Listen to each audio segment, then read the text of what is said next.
ग्लासरी हा रोग एकदम खतरनाक आहे. त्यावर नियंत्रण कसं करता येईल हे आपण थोडक्यात माहिती बघणार आहे. तर नमस्कार शेतकरी मित्रांनो, मी राहुल तांबे पुन्हा एकदा तुमच्या नवीन व्हिडिओमध्ये स्वागत आहे. तर ग्लासरी हा रोग ओळखायचा कसा, तर या पद्धतीने रॅकवर आळ्या आपल्या चढत असतात किंवा आळीच्या पाठीमागून पांढरा असं द्रव्य आळी सोडत असते आणि त्या आळीवर दुसरी आळी गेले किंवा तो पाला खाण्यात गेला तर ग्लासरी हा रोग वाढत असतो. ही ग्लासरीच्या आळीमध्ये फरक दिसत असेल तुम्हाला, कारण जुन्या रेशीम शेतकऱ्यांना सगळ्यांना माहितच आहे ग्लासरी हा कसा रोग आहे. पण जे नवीन शेतकरी आहे त्यांच्यासाठी हा व्हिडिओ आहे. तर ग्लासरी आल्यानंतर प्रथम उपचार करायचा असतो आपल्याला. तो जो रोज सकाळी आल्यानंतर 10 किलो चुना, 2 किलो विजेता किंवा 4 किलो विजेता घ्यायची, 4 किलो सप्लिमेंट घ्यायची आणि त्यामध्ये 100 ग्रॅम आपल्याला ब्लिचिंग पावडर टाकायची आहे आणि पूर्ण बेडवर धुराळणी करायची आहे.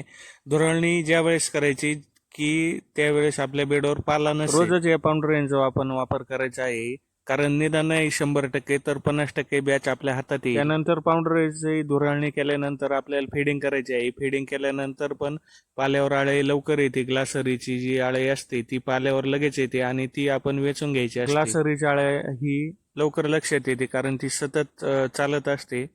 या आळ्या आपण बेडवरती किंवा रॅकवरती ज्या चढलेल्या आहे या सगळ्या पण आपण काढून घ्यायच्या आहे. शक्यतो आळ्यांमध्ये व्हेरिएशन झाल्यामुळे ही ग्लासरी येत असते, कारण छोट्या आळ्यांना लवकरच ग्लासरी येते.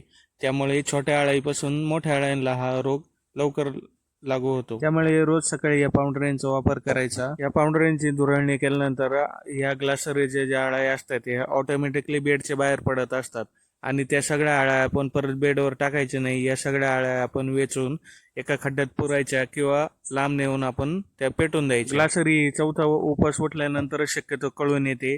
त्यामुळे 5 ते 6 दिवसासाठी हा आपल्याला भरपूर प्रमाणात त्रास असतो. त्रास म्हणजे रोज आपल्याला सकाळी चुना, ब्लिचिंग, विजेता, सप्लिमेंट हे मारायचे असतात आणि रोज आपल्याला फिडिंग झाल्यानंतर किंवा फिडिंगच्या आधीच आपण या सर्व आळ्या ग्लासरीच्या वेचूनच घ्यायच्या. त्यानंतर शेड हे आपण कंटिन्यू ओपनच ठेवायचं आहे, जेणेकरून आपल्या शेडमध्ये हवा खेळती राहील. त्यानंतर रोज संध्याकाळी आपण कोब्यावरती फॉर्मेलिंग टाकायची किंवा मग एक ओलं पोतं पाण्याने करून घ्यायचं आणि त्यावरती आपण फॉर्मेलिंग टाकायची आणि ते पोतं आपण शेडच्या मधोमध ठेवायचं, जेणेकरून हा वास बराच वेळ जाईल. हे उपाय नक्कीच नवीन शेतकऱ्यांनी करून बघा, तुम्हाला नक्कीच फायदा होईल. जेणेकरून आपली बॅच ही 100% फेल जाते तर त्यापेक्षा आपली 50% आपल्या हातात बॅच येईल. ग्लासरी हा रोग शक्यतो शेड क्लीन न झाल्यामुळे येतो किंवा मग जास्त गरम टेम्परेचर वाढल्यामुळे पण येतो.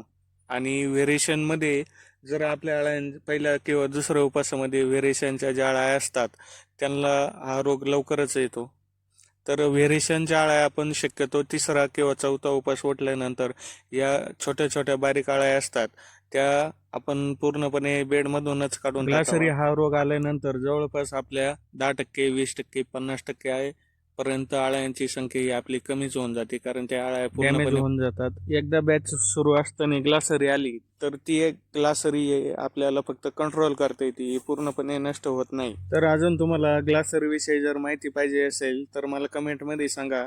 मी तुम्हाला एक मोठा व्हिडिओ बनवून तुम्हाला संपूर्ण ग्लासरी विषयी माहिती सांगेल. चला, धन्यवाद.